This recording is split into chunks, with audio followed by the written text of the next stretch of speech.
द्वारकानाथ कांदे यांचा जन्म 6 सप्टेंबर 1975ला ताडदेव, मुंबई येथे झाला. त्यांचं शिक्षण MA राज्यशास्त्र झालेलं असून त्यांना मराठी, हिंदी व इंग्रजी या भाषा येतात. ते विवाहित असून त्यांच्या पत्नी श्रीमती अंजली व शोभा ह्या असून त्यांना एकूण एक मुलगा व एक मुलगी आहे. शेती व व्यापार, समाजकार्य हा त्यांचा व्यवसाय आहे आणि ते शिवसेनेचे आहेत. 113 नांदगाव जिल्हा नाशिक या मतदारसंघातून ते विधानसभेवर निवडून गेलेले आहेत. तर नांदगाव हा मतदारसंघ खूप जुना मतदारसंघ आहे. इथून 1952ला 1957ला ज्या निवडणुका झाल्या तिथून भाऊसाहेब हिरे हे येथून निवडून जात होते. कारण नांदगावमध्येच भाऊसाहेब हिरे यांचं निमगाव हे जन्मगाव या मतदारसंघामध्येच आहे. त्यानंतर दाभाडीमधूनही ते निवडून जात होते. तर गुरुकुल एज्युकेशन सोसायटी नांदगाव या संस्थेमार्फत त्यांनी संस्था स्थापन करून पॉलिटेक्निक व ITI कॉलेज सुरू केलं. महाराष्ट्र औद्योगिक कामगार विकास सेना याचे ते संस्थापक असून देवराज हेल्थ अँड डेव्हलपमेंट फाउंडेशन, समता ब्लड बँकेचे ते संस्थापक आहे, संचालक आहेत व जून 2015 पासून उपाध्यक्ष आहेत.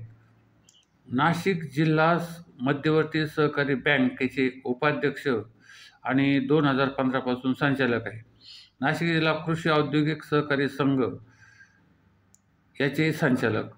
त्यानंतर शिवसेनेचे जिल्हा प्रमुख नाशिकचे आणि ऑक्टोबर 2019मध्ये त्यांची विधानसभेवर निवड झालेली आहे.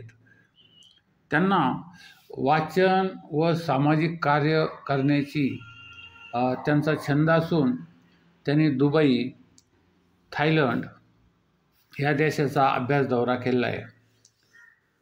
त्यांचं निवासस्थान पार्श्व मधुर स्वीट समोर, पाईपलाईन, गंगापूर रोड, नाशिक, तसेच silver plaza, Sharanpur road, Canada corner, Nashik येथे आहे. आता येथे सर्वात महत्त्वाचा जो मुद्दा आहे तो निवडणुकीचा. कारण हे जे निवडून आले श्री सुहास अण्णा द्वारकानाथ कांदे हे नांदगाव मतदारसंघातून जेव्हा निवडून आले त्यावेळेस मतदान झालं होतं 1,90,142 आणि सुहास अण्णा द्वारकानाथ कांदे यांना शिवसेनेचे 85,275 इतकी मतं मिळाली आणि पंकज भुजबळ राष्ट्रवादी काँग्रेस पक्षाचे होते, यांना 71,386 मतं मिळाली. त्यानंतर वंचित बहुजन आघाडीचे राजेंद्र पगारे यांना 13,637 मतं मिळाली. त्यानंतर रत्नाकर पवार यांना 12,257 मतं मिळाली. तर 12, 13, 25 आणि 71 हे 90,000च्या आसपास मतं जातात. 25 आणि 71 85,000 मतं होतातच. ते 70, 80, 90, 95 70 आणि 25, 95 मतं विरोधात आहेत. त्यांच्या 95,000 मतं विरोधात जरी असले तरी 85,275 मतांनी ते विधानसभेवर ऑक्टोबर 2019ला निवडून गेलेले आहेत. आता येथे एक महत्त्वाची परिस्थिती अशी की या नांदगाव मतदारसंघातून जरी हे सुहास अण्णा कांदे हे निवडून गेलेले असले तरी त्यांना विरोधही तितकाच प्रबळ असा होता. कारण छगन भुजबळ यांचे जे पुतणे होते, तर मुलगा चिरंजीव पंकज भुजबळ यांनी यावेळेस जास्तीत जास्त प्रकारे प्रचार केलेला आहे. धनशक्ती, जनशक्ती वगैरे जे प्रचारामध्ये महत्त्वाचे मुद्दे असतात, तेही मुद्दे येथे चर्चेले गेलेले असले.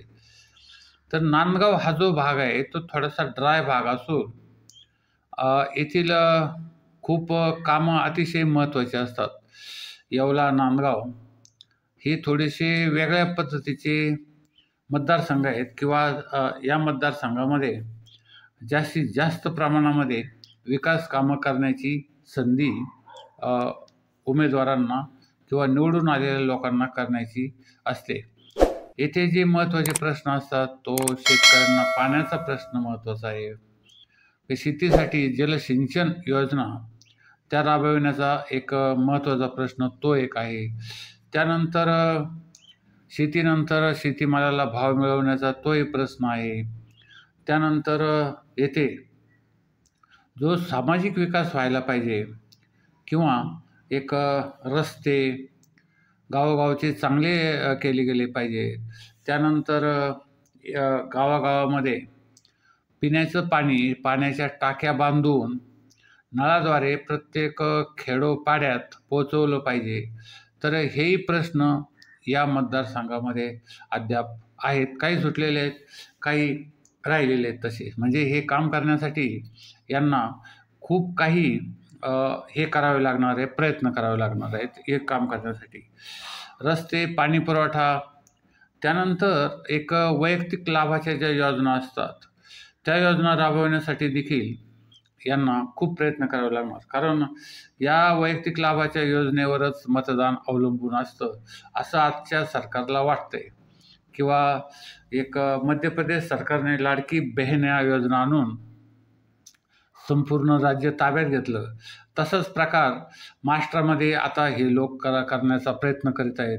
लाडली बहीण योजना, त्यानंतर वयोश्री योजना, त्यानंतर ज्या एक विविध प्रकारच्या योजना, संजय गांधी निराधार अनुदान योजना, विधवा योजना किंवा घरकुल योजना, अशा ज्या विविध प्रकारच्या ज्या योजना आहेत त्या तहसीलदार किंवा कलेक्टर, त्यानंतर आपले स्वतःचे कार्यकर्ते घरोघर पाठवून त्यांचे जे लाभार्थी आहेत त्या सर्व लाभार्थ्यांना एकत्र करून त्यांचे कागदपत्र जमा करून त्यांना तो लाभ मिळवून देण्यासाठी जो कोणी प्रयत्न करेल त्याला या मतदारसंघामध्ये निवडणुकीमध्ये यश मिळेल ही मात्र खात्री आहे. तर सुहास अण्णा कांदे हे यावेळेस विविध प्रकारे जास्त मतांनी निवडून येतील अशी शक्यता आता तरी आहे. परंतु पुढची परिस्थिती येथील निवडणूक अटीतटीचीच होणार असल्याचं दिसतं. कारण लोकसभा मतदारसंघामध्ये जे काही अतर्क्य अशा काही घटना घडल्या, नाशिक जिल्ह्यातले जे उमेदवार होते ते पडले, दिंडोरीचे उमेदवार पडला, त्यानंतर धुळ्याचा उमेदवार पडला, ते राज्यमंत्री असताना देखील. त्यामुळं येथे काय घडू शकतं याची प्रचिती या सर्वसामान्य लोकांना आलेलीच आहे. नांदगाव लोकसभा मतदारसंघ हा चांदवड, मालेगाव यांच्या जोडीला आहे आणि लोकसभा मतदारसंघाच्या मधील या लोकांनी लोकसभेसाठी देखील मतदान केलेलं आहे. तेव्हा येथील परिस्थिती कशा पद्धतीची असेल हे आजही काही सांगता येत नाही. परंतु निवडणूक अटीतटीची आणि काहीही होऊ शकतं अशी होऊ शकते. आमचं हे ATM न्यू वर्ल्ड चॅनल संपूर्ण जगात, भारतात मराठी लोक महाराष्ट्रात खूप संख्येने बघत असतात आणि कानाकोपऱ्यामध्ये बघत असतात.